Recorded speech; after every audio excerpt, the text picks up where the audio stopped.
बिस्मिल्लाहिर्रहमानिर्रहीम। अस्सलाम वालेकुम दोस्तों, मैं हूं शाहिद नईम और जावास्क्रिप्ट की एक नई वीडियो के साथ हाजिर खिदमत है। दोस्तों, पिछली वीडियो में हमने देखा था कि वेरिएबल्स क्या होते हैं और उनको इस्तेमाल करके कैसे हम अपने प्रोग्राम्स में कैलकुलेशंस वगैरह भी कर सकते हैं। आज की वीडियो में हम कुछ मज़ीद वेरिएबल्स के बारे में पढ़ेंगे और कुछ कांस्टेंट्स के बारे में पढ़ेंगे कि कांस्टेंट क्या होते हैं और वेरिएबल्स क्या होते हैं और दुरुस्त तरीके से हम अपने प्रोग्राम के ज़रिए उसको कैसे इस्तेमाल कर सकते हैं। लेकिन इससे पहले कि हम अपनी वीडियो का आगाज़ करें, मैं चाहता हूं कि मैं आपको ये देखूं कि आप किस कदर गौर के साथ हमारे वीडियोस को देखते हैं और जावास्क्रिप्ट सीखते हैं। तो आपसे एक मैं क्वेश्चन कर रहा हूं, आपने उसका आंसर करना है। क्वेश्चन बहुत आसान है, लेकिन आंसर करेंगे, दुरुस्त आंसर करेंगे तो मुझे अंदाज़ा होगा कि आप गौर से हर चीज़ को देख रहे हैं। आपने मुझे ये बताना है कि वो कौन सा एलिमेंट है या वो कौन सी चीज़ है या वो कौन सा सिंबल है जो हम वेरिएबल नेम के अंदर इस्तेमाल नहीं कर सकते। यानी वो कौन सी चीज़ है जो हम वेरिएबल के नेम के अंदर इस्तेमाल नहीं कर सकते। जब आप रिप्लाई करें तो रिप्लाई के साथ अपना नाम और अपने शहर का नाम ज़रूर लिखें ताकि मुझे इल्म हो सके कि आप कहाँ से जावास्क्रिप्ट सीख रहे हैं। तो इससे पहले कि हम अपनी वीडियो का आगाज़ करें, तमाम वो दोस्त जो इस चैनल पे नए हैं उनसे गुजारिश है कि अगर अभी तक आपने हमारे चैनल को सब्सक्राइब नहीं किया तो चैनल को सब्सक्राइब कर लीजिए और उसके साथ नज़र आने वाले बेल के आइकन पर क्लिक करना मत भूलें। इससे ये होगा कि जब भी हम कोई नई वीडियो अपलोड करेंगे आपको उसका नोटिफिकेशन मिलेगा और आप उससे भरपूर फ़ायदा हासिल करेंगे। अब बग़ैर ताख़ीर के हम चलते हैं कंप्यूटर की स्क्रीन पर और आज की वीडियो का आगाज़ करते हैं।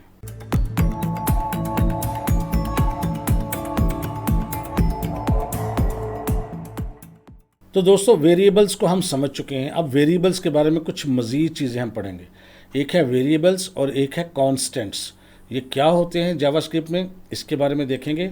और इनको इस्तेमाल करने के लिए हम तीन चीज़ें इस्तेमाल करते हैं, जिसमें है एक लेट, एक है कॉन्स्ट और एक है VAR।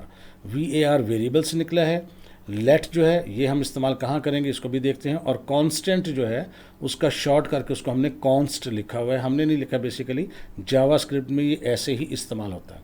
तो सबसे पहले मैं आपको बता दूं, जैसे कि अभी हम पहले यूज़ कर रहे थे कि वेरिएबल्स को हम नॉर्मली डिक्लेयर कैसे करते हैं। किस तरह करते हैं जी, कि लिखते हैं माई नेम और equal to double quotation sign में कोई टेक्स्ट हो तो वो लिख देते हैं और इसको नॉर्मली हम स्ट्रिंग बोलते हैं और आगे सेमी कॉलन। इसी तरह वेरिएबल का नाम कुछ और लिखा, उसके अंदर कुछ वैल्यू डाली और सेमी कॉलन डाला तो काम तो चल जाता है। और इसी तरह हमने पढ़ा है, लेकिन फिर भी ये टेक्निकली बेशक काम तो करता है, लेकिन ये इतना अच्छा तरीका या दुरुस्त तरीका नहीं है। दुरुस्त तरीका क्या है, इसी चीज़ के शुरू में, यानी जहाँ हम माई नेम लिखा है उसके शुरू में हमने लेट लिखना होता है। क्यों लिखना होता है अभी मैं आपको बताता हूँ। और जहाँ एज लिखा है एज के शुरू में भी लेट लिखेंगे। तो ये एक बिल्कुल प्रोफेशनल तरीका है किसी भी वेरिएबल को डिक्लेयर करने के लिए। तो हम बजाय इसके कि हम लिखते my name is equal to, तो हम लिखते let my name is equal to, बाकी वही है, कोई तब्दीली नहीं है। और let age is equal to 10। तो ये है दुरुस्त तरीका। अब इससे क्या फ़र्क पड़ेगा और ये क्यों हम करते हैं, इसके लिए मैं आपको पहले लेके चलता हूँ अपनी कोडिंग विंडो में और कुछ कोड करके मैं आपको समझाने की कोशिश करता हूँ। अच्छा जी, ये हमारा पहले से प्रोग्राम्स लिखे हुए हैं, इसको मैं सारा ख़त्म करता हूँ कोडिंग को। अब यहाँ पर मैं ये लिखता हूँ, अब यहाँ पर मैं आपके लिए पहले ये लिखता हूँ। फ़र्ज़ करते हैं हम लिखते हैं एज और इसके अंदर डालते हैं 10 सेमी कॉलन। और अगर यहाँ हम लिखते हैं कंसोल डॉट लॉग और ब्रैकेट में लिखते हैं हम एज और आखिर पर लगाते हैं semi colon.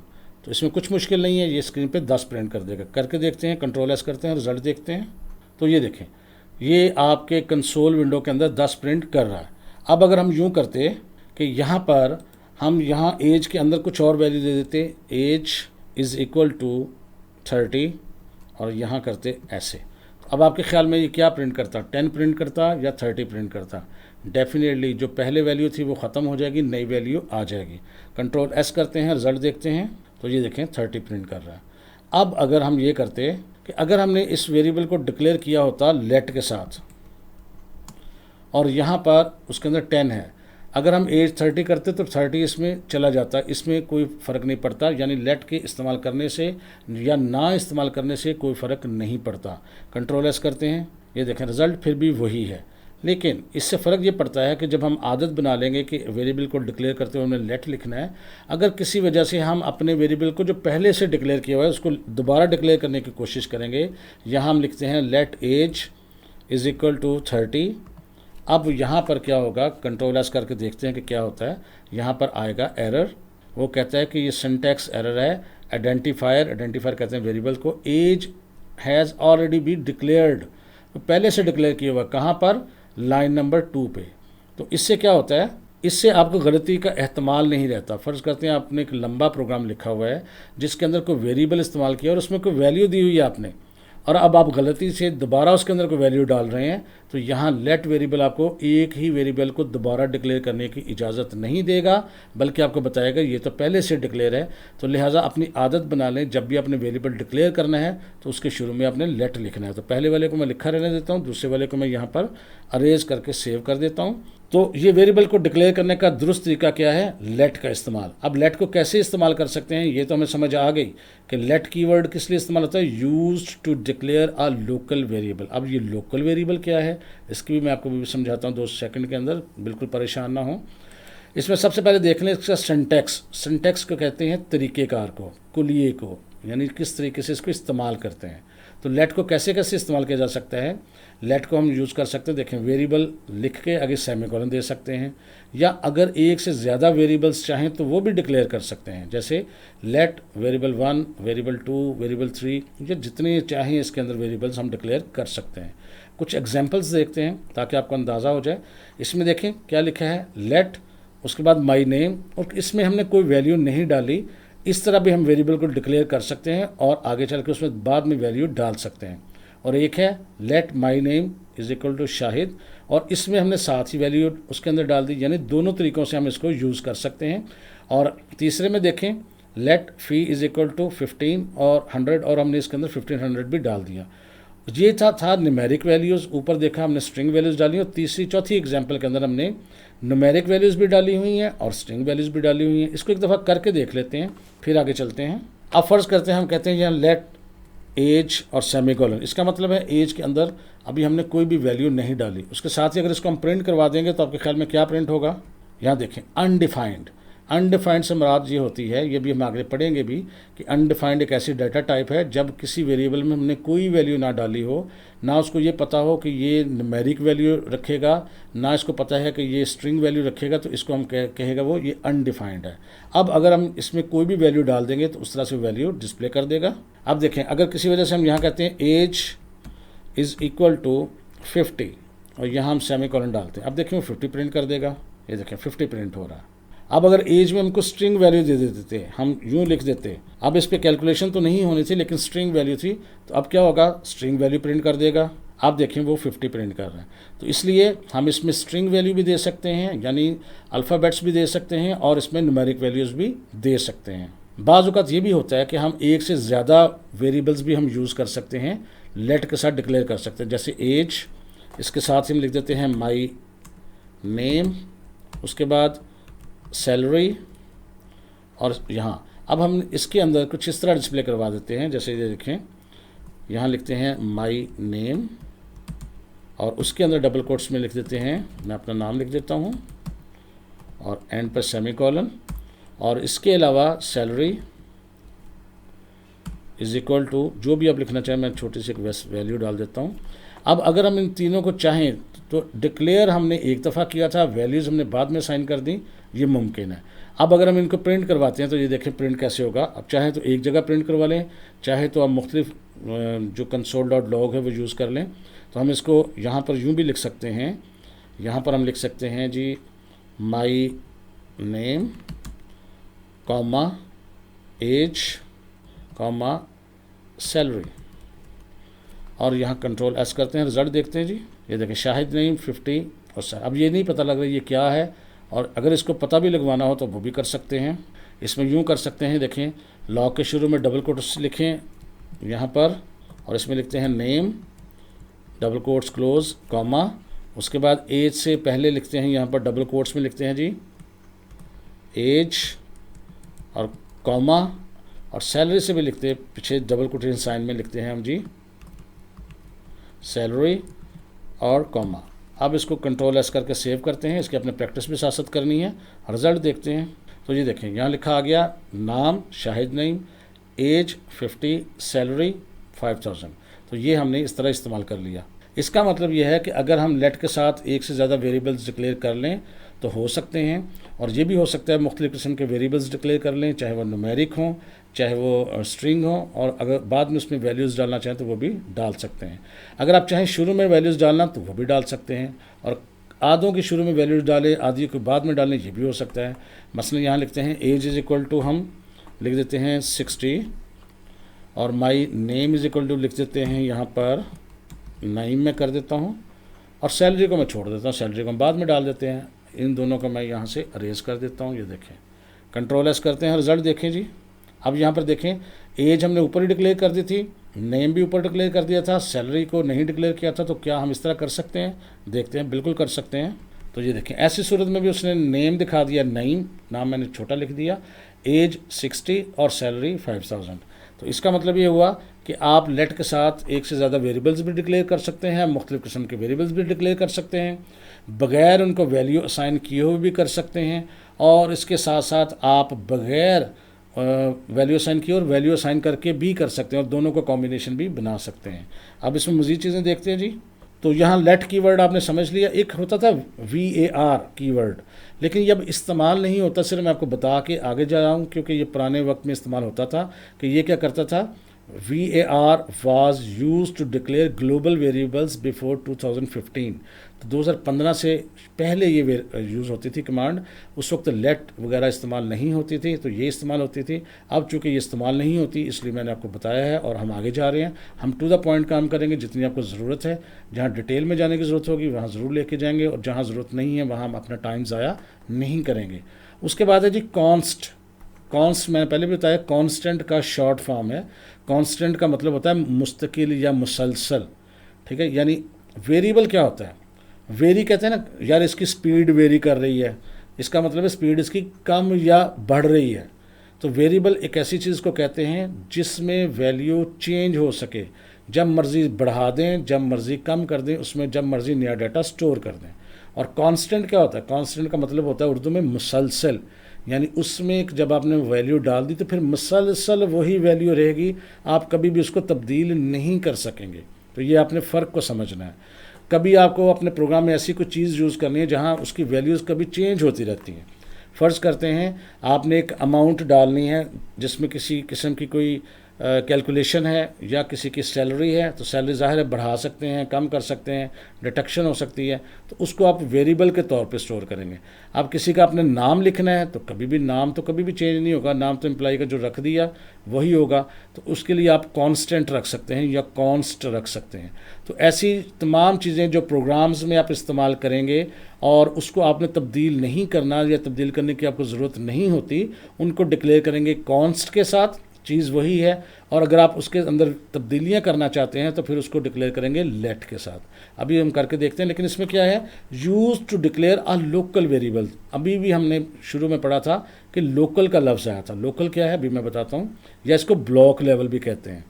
But value of such variables can not be change. लेकिन इन किस्म के वेरिएबल्स जो हैं उनकी वैल्यू चेंज नहीं होती। अब यहाँ लफ्ज़ हम यूज़ करें वेरिएबल्स, लेकिन बेसिकली इसको नेक्स्ट कहा करेंगे कांस्टेंट। तो जब भी हम कांस्टेंट कहें तो आपने समझ लेना कि इसकी वैल्यू चेंज नहीं होगी। चूँकि अभी आपने पढ़ा नहीं था तो इसको मैंने आपको समझाने के लिए यहाँ लफ्ज़ में अभी तक वेरिएबल्स का ही यूज़ करूँगा। यानी लेट का काम भी वही है और कॉन्स्ट का काम भी वही है। फ़र्क सिर्फ ये है कि लेट के साथ जो हम वेरिएबल्स बनाएंगे उनकी वैल्यू किसी वक्त भी आप चेंज कर सकते हैं, उनको अपडेट कर सकते हैं, खाली कर सकते हैं, जो मर्ज़ी कर लें। लेकिन कॉन्स्ट के साथ हमेशा आप जो वैल्यू एक दफ़ा डाल देंगे उसके बगैर गुजारा नहीं होगा, वही रहेगी उसके अंदर। अब बात रही कि ब्लॉक लेवल क्या होता है। ब्लॉक लेवल ये होता है कि जब आप किसी एक प्रोग्राम में यूज़ करते हैं ना एक वेरिएबल, तो हम कहते हैं ये एक लोकल वेरिएबल है। और ब्लॉक लेवल क्या होता है कि जैसे एग्जांपल में अगर देखें कि हमने एक वेरिएबल डिक्लेयर किया let x is equal to 10 और कंसोल लॉग डॉट एक्स, यानी हमने एक वेरिएबल डिक्लेयर किया x जिसको हमने डिस्प्ले करवा दिया। अब चूंकि हमने ब्रैकेट्स का इस्तेमाल किया या करली ब्रैकेट्स जिसे कहते हैं हम, तो ये एक ब्लॉक बन गया, ठीक है। अब इसको लेट x को दोबारा नहीं कर सकते हम, लेकिन हाँ ब्लॉक डिफरेंट होता, जैसे ये मैंने येलो कलर में बनाया तो x को दोबारा भी डिक्लेयर कर सकते हैं। इसको एक दफ़ा मैं करके भी दिखा देता हूँ आपको, फिर कांस्टेंट को देखते हैं। अब देखें जी, मैंने यहाँ पर जल्दी से मैं सारा कुछ ये रेज़ कर रहा हूँ यहाँ से ख़त्म। और यहाँ मैंने लिखा लेट एक्स और इज इक्वल टू 10 कर देते हैं और यहाँ ख़त्म। और यहाँ मैं इसको कर देता हूँ, यहाँ दोबारा देखिएगा कंसोल डॉट लॉग और उसके अंदर ब्रैकेट में डाल देते हैं एक्स। तो क्या प्रिंट होगा? सिंपल सी बात है, 10 ही प्रिंट होगा। कंट्रोल एस करके देखते हैं, ये देखें 10 तो प्रिंट हो रहा है। लेकिन अगर किसी वजह से मैं दोबारा यहाँ कर दूँ let x is equal to 20, तो अब आपके ख्याल में 20 प्रिंट होगा? नहीं, क्योंकि एक्स को हम दोबारा इस ब्लॉक में डिक्लेयर नहीं कर सकते। करके देखते हैं, रिजल्ट देखते हैं, आपको एरर आएगा। ये देखें syntax error, identifier x has already been declared. अब क्या करेंगे हम? अगर आपको इसको यूज़ करना ही है तो आप यूँ कर सकते थे। इसको मैं यहाँ से अरेज कर रहा हूँ, तो हम क्या करते, नीचे वाले को हम यहाँ से करते हैं अरेज, और अगर हम यहाँ ऊपर एक ब्रैकेट लगा के इसके अंदर इसको डिक्लेयर करते और इसके अंदर इसको ब्रैकेट क्लोज कर देते, तो ये हमारा एक ब्लॉक बन गया। इसको कहते हैं ये ब्लॉक लेवल डिक्लेयर किया इसने। रिजल्ट देखना, रिजल्ट सेम आएगा। ये देखें एरर कोई नहीं आया ब्रैकेट्स की वजह से, रिजल्ट सेम है। लेकिन अब हम नीचे अगर एक और ब्लॉक बनाते और इसके अंदर लिखते let x is equal to 20 और यहाँ लिखते कंसोल डॉट लॉग और एक्स। अब देखें हमने ऊपर भी कंसोल डॉट लॉग एक्स किया है, नीचे भी एक्स किया है। अब क्या आपके ख्याल में 10 प्रिंट होगा या 20 प्रिंट होगा? ये देखते हैं, क्योंकि ऊपर हमने उसको 10 रखा हुआ है। एक तो हमने दोबारा डिक्लेयर कर दिया, क्या ये एरर आएगा? अब एरर भी नहीं आएगा क्योंकि ये दूसरे ब्लॉक का हिस्सा है। और इसके अलावा ये 10 अलग प्रिंट होगा, 20 अलग प्रिंट होगा, क्योंकि इनका आपस में कोई ताल्लुक ही नहीं है। वो अलग ब्लॉक है, ये अलग ब्लॉक है। ठीक है जी, देखते हैं। ये देखें 10 भी प्रिंट हो रहा है और 20 भी प्रिंट हो रहा है, लेकिन बेसिकली दोनों की किसकी वैल्यू है? एक्स की। ये देखें ऊपर भी एक्स है, नीचे भी एक्स है। इसका मतलब है ऊपर वाला एक्स जो है अपने ब्लॉक का उसका ताल्लुक है, नीचे वाले का ब्लॉक का अपने का ताल्लुक है। हाँ, ऊपर वाले ब्लॉक में अगर हम ये लिखते, मैं जैसे इसको कॉपी कर देता हूँ कंट्रोल सी और ऊपर वाले में जाके उसको कंट्रोल वी कर देता, अब यहाँ वो डिक्लेयर नहीं हो सकता था क्योंकि ये ब्लॉक लेवल पे डिक्लेयर हुआ। कंट्रोल एस करके रिजल्ट देखते हैं, ये देखें साथ ही एरर आ गया। लेकिन अगर इसको हम यहाँ से रिमूव कर देंगे तो इसका मतलब है फिर, हालांकि नीचे हमने लेट लिखा हुआ है एक ही प्रोग्राम के अंदर, लेकिन चूंकि ब्लॉक डिफरेंट है इसलिए वो अलग से अब आपके पास एरर नहीं आएगा। आप देखें ये दोनों वैल्यूज़ प्रिंट हो रही हैं। तो लिहाजा ब्लॉक से मुराद ये होता है कि जब आप ब्रैकेट्स लगा के किसी एक ब्लॉक में कोई चीज़ यूज़ करते हैं तो फिर आप एक ही चीज़ को बार बार इस्तेमाल कर भी सकते हैं। तो कॉन्स्ट की बात हो रही थी, तो कॉन्स्ट क्या है? कॉन्स्ट एक ऐसा वेरिएबल, अब मैं कह देता हूँ इसको, कि ऐसा एक एलिमेंट जो आपने डिक्लेयर किया जिसकी वैल्यू आगे चल के तब्दील नहीं होगी। हाँ, एक चीज़ पहचान के लिए हम ये करते हैं, क्योंकि बाज़ वक़्त प्रोग्राम के अंदर आप यूज़ कर रहे होते हैं वेरिएबल्स भी और कांस्टेंट भी, तो हमें कैसे पता चलता है ये कांस्टेंट है या वेरिएबल है? हम ये करते हैं पहचान के लिए। जैसे हम वेरिएबल डिक्लेयर करते हैं ना, तो उसको कोई नाम दे देते हैं। कॉन्स्ट को डिक्लेयर करते हुए हम वही नाम कैपिटल लेटर्स में लिख देते हैं, तो फिर हमें अंदाज़ा हो जाता है ये यूनिवर्सली लोग यूज़ करते हैं, प्रोग्रामर्स यूज़ करते हैं। लेकिन ज़रूरी नहीं कि आप हमेशा कैपिटल में यूज़ करें, लेकिन लोग करते हैं ताकि ये एक यूँ समझ लें कन्वेंशन बन गई है, एक रस्म बन गई है कि कैपिटल में हमने लिखना है जी कॉन्स्ट को, ताकि देखने वाला प्रोग्रामर फ़ौरन समझ जाए भी ये तो कांस्टेंट है, इसकी वैल्यू चेंज नहीं होगी। इसका हम देख लेते हैं पहले सिंटैक्स। देखें कॉन्स्ट और वेरिएबल मैंने यहाँ लिखता है, यानी ये आपका नाम है और आगे आपने इसको कोई वैल्यू ज़रूर देनी है। ये बिल्कुल वेरिएबल की तरह डिक्लेयर नहीं हो सकता। अच्छा, वैल्यू क्या देनी है वो भी देख लेते हैं। इसके एग्जांपल देखते हैं। जैसे कॉन्स्ट माई नेम, अब मैंने यहाँ माई नेम को कैपिटल में लिखा है, और कॉन्स्ट माई नेम इस तरह भी लिख सकते थे, कोई वैल्यू और भी दे सकते हैं, यानी न्यूमेरिक वैल्यू भी दी जा सकती है अगर चाहें तो। इसी तरह ये न्यूमेरिक वैल्यू भी दे सकते हैं, और जिस तरह दूसरी मिक्स वैल्यू दे सकते हैं इसको भी दे सकते हैं। और यहाँ पर ये दोबारा वैल्यू असाइन नहीं कर सकते। इसको करके देखते हैं एक दफ़ा। अब इस सारे प्रोग्राम को एक दफ़ा मैं यहाँ से रिमूव करता हूँ। अब यहाँ पर मैं आपके सामने लिखने लगा हूँ जी, let a is equal to 10, यानी ए की वैल्यू मैंने 10 डाल दी। और इसी तरह अगर मैं इसको प्रिंट कर देता हूँ कंसोल डॉट लॉग और ए, इसका मतलब है ए को हम प्रिंट करेंगे, ए प्रिंट हो जाएगा। करके देखते हैं एक दफ़ा। ये देखें जी 10 प्रिंट हो गया। अब अगर हम इसको यूँ करते कि ए को यहाँ पर ऐसे डिक्लेयर कर देते और यहाँ लिख देते ए इज़ इक्वल टू 10, तो भी काम चल जाना था। देखते हैं, ये देखें कोई एरर नहीं आया, रिज़ल्ट आ गया। लेकिन अगर हम कांस्टेंट बनाएं तो उसको कैसे करेंगे? अगर हम इसी प्रोग्राम को कॉपी कर लें, मैं आपको समझाने के लिए, और यहाँ इस प्रोग्राम को कॉपी कर लिया क्योंकि ये सेम है, और यहाँ पर मैं उसको पेस्ट कर देता हूँ, लेकिन लेट की जगह लिख देता हूँ कॉन्स्ट, और ए को कैपिटल ए मैं कर देता हूँ क्योंकि कैपिटल ए और स्मॉल ए जो है वो मुख्तलिफ चीज़ें हैं। अब अगर हमने इसको डिक्लेयर नहीं किया और यहाँ पर भी मैं इसको कैपिटल ए कर देता हूँ। अब चाहे तो देखिए, मैंने आपको एक कन्वेंशन ये भी बताई है कि सिंगल लेटर का आप ना रखा करें, तो मैं इसको ख़त्म ही करता हूँ, मैं खुद इसको बड़े लेटर्स में ही रखता हूँ, और इसको मैं कर देता हूँ जी, हम इसको लिख देते हैं स्टूडेंट नेम, ऐसे कर देते हैं, और यहाँ पर भी मैं लिख देता हूँ स्टूडेंट नेम। ठीक है जी, तो ये मैंने कॉन्स्ट डिक्लेयर किया लेकिन उसमें वैल्यू नहीं डाली। अब आपके ख्याल में ये चलेगा? नहीं चलेगा, एरर आएगा। ऊपर वाला तो 10 प्रिंट हो जाएगा लेकिन नीचे वाले में एरर आएगा। कैसे देखते हैं, ये देखें, साथ ही एरर आ गया। उसने कहा है सिंटैक्स एरर, मिसिंग इनिशियलाइजर इन कॉन्स्ट, यानी कॉन्स्ट की डिक्लेरेशन के वक्त आपने उसको इनिशियलाइज नहीं किया। इनिशियलाइज यानी उसको वैल्यू साइन नहीं की।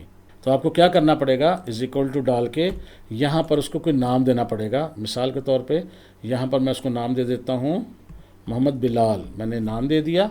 अब देखते हैं सेव करके, एरर फिर आ गया। क्यों? कि यहाँ पर जो हमने कॉन्स्टेंट का नाम लिखा था उसमें एक मिस्टेक आ गई है। ये देखें, ये आपने ख्याल रखना करना, एरर है तो हमने ढूंढना है। हमने लिखा था STUDENT, तो यहाँ पर हमने स्टूडेंट का नाम सही नहीं लिखा, तो हम यहाँ लिखें STUDENT। स्टूडेंट नेम हम यहाँ लिखेंगे। अगर आपको कुछ मसला हो रहा तो ऊपर से कॉपी करके एज इट इज़ भी यूज़ कर सकते हैं। अब आपने स्पेलिंग दुरुस्त करने हैं, सेव करना है, रिजल्ट देखते हैं। अब देखें, अब आपने उसको बिल्कुल रिजल्ट उसने आपको दुरुस्त दे दिया। तो इसको अगर इनिशियलाइज करने के बाद दोबारा चेंज करने की कोशिश करेंगे तो क्या होगा, ये देखिए ऊपर वाले वेरिएबल में हमने क्या किया था, 10 मूव करवाया था। अब अगर हम उसको दोबारा मूव करके यहाँ यूँ लिखते हैं A is equal to let's suppose 50, तो ये तो मूव हो जाएगा, अब 50 प्रिंट होगा 10 की जगह। लेकिन अगर हम यहाँ नीचे लिखते हैं इसको student name is equal to Tahir Hussain, अब आप देखें क्या होता है, कंट्रोल S, क्योंकि मैंने कहा था कि कांस्टेंट की वैल्यू को तब्दील नहीं कर सकते। अब देखते हैं कि क्या वेरिएबल 50 प्रिंट होता है और यहाँ ताहिर हुसैन प्रिंट होता है या मोहम्मद बिलाल प्रिंट होता है या एरर आता है। तो यहाँ देखें 50 तो प्रिंट हो गया, इसका मतलब है ऊपर वाला वेरिएबल की वैल्यू तो प्रिंट हो चुकी है लेकिन नीचे एरर आ गया, और एरर क्या है, असाइनमेंट टू कांस्टेंट वेरिएबल, और साथ उसने आपको लाइन नंबर भी बता दिया कि लाइन नंबर 7 पे है। इसका मतलब ये है कि असाइनमेंट यानी आप असाइन कर रहे हैं टू अ कांस्टेंट वेरिएबल, एक ऐसे वेरिएबल को जो कि कांस्टेंट है, और कांस्टेंट से मुराद होता है मुस्तकिल मुसलसल एक ही वैल्यू रखने वाला जिसको आप तब्दील नहीं कर सकते। लिहाजा वो आपको बताता है कि आप ऐसे वेरिएबल को वैल्यू देने की कोशिश कर रहे हैं जो कि तब्दील नहीं हो सकता। तो इसको हम करेंगे अगर रिमूव, तो ये चल जाएगा। तो यहाँ अगर हम इसको कर देते हैं रिमूव, ये देखें तो ये अब चल जाएगा। आप देखें उसने मोहम्मद बिलाल प्रिंट कर दिया। लेकिन हाँ, ऊपर आप चेंज कर सकते हैं अपने प्रोग्राम के अंदर, शुरू में मोहम्मद बिलाल की जगह आप अगर यहाँ लिखना चाहते हैं साजिद हुसैन, मैंने सेव कर दिया। अब देखें अब कोई एरर नहीं आएगा, अब उसने साजिद हुसैन प्रिंट कर दिया। तो दोस्तों मैं उम्मीद करता हूँ कि आपको कांस्टेंट और वेरिएबल की भी समझ आ गई होगी। और लेट क्या करता है, आपको ऐसा वेरिएबल डिक्लेयर करके देता है जिसको आप किसी भी वक्त जो है आप तब्दील कर सकते हैं, उसकी वैल्यू को तब्दील कर सकते हैं, लेकिन दोबारा उसको डिक्लेयर नहीं कर सकते। जबकि कांस्टेंट आपको एक ऐसा वेरिएबल डिक्लेयर करके देता है जिसको आपको साथ ही इनिशियलाइज भी करना पड़ता है, और उसकी वैल्यू फिर मुस्तकिल तौर पे वही रहती है, आप उसको तब्दील नहीं कर सकते और ना ही दोबारा डिक्लेयर कर सकते हैं। तो मैं उम्मीद करता हूँ ये छोटी सी वीडियो आपके लिए हेल्पफुल रही होगी। वीडियो अच्छी लगी है तो इसको लाइक कीजिए और शेयर कीजिए। इंशाअल्लाह ताला दोबारा मुलाकात होगी कुछ नई चीज़ों के साथ, तब तक के लिए इजाज़त दीजिए। अल्लाह हाफ़िज़।